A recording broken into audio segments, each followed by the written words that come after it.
My name is William Bartlett. I'm a consultant orthopaedic surgeon based at HCA UK. So for me, one of the attractions about orthopaedic surgery, and specifically hip surgery, relates to the technical aspects of the procedures, learning the handicraft, developing the techniques, and how that goes and fits in with the patient's anatomy, the form of their skeleton, muscles, and so on.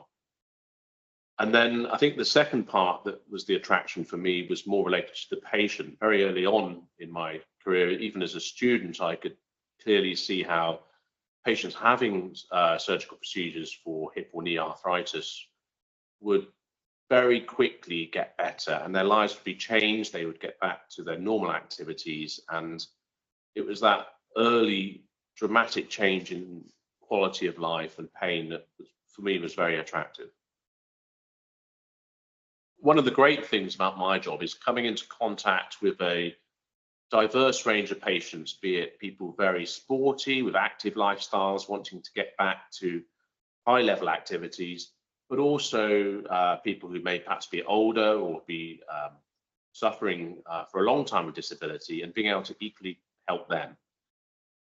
And what's enjoyable is being able to tailor the treatment according to what the patient really wants, and take them through that pathway, be it through simple advice or some simple treatments, or towards more complex surgical treatments if required.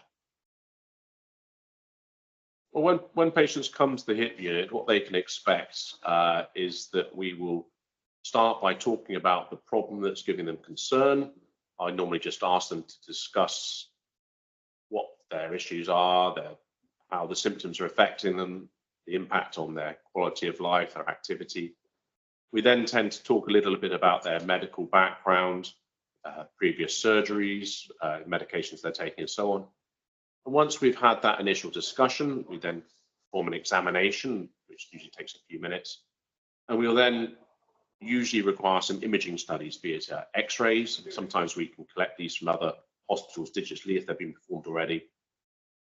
And that, in many circumstances, gives us the answer as to what the treatment options are and what the diagnosis is. But sometimes we need more information, and under those circumstances, we may need to arrange for an ultrasound scan, CT scan, or an MRI scan. And all of those we can arrange pretty readily, and then follow up with the patient either through a phone consultation, or we invite them to come back for a second meeting.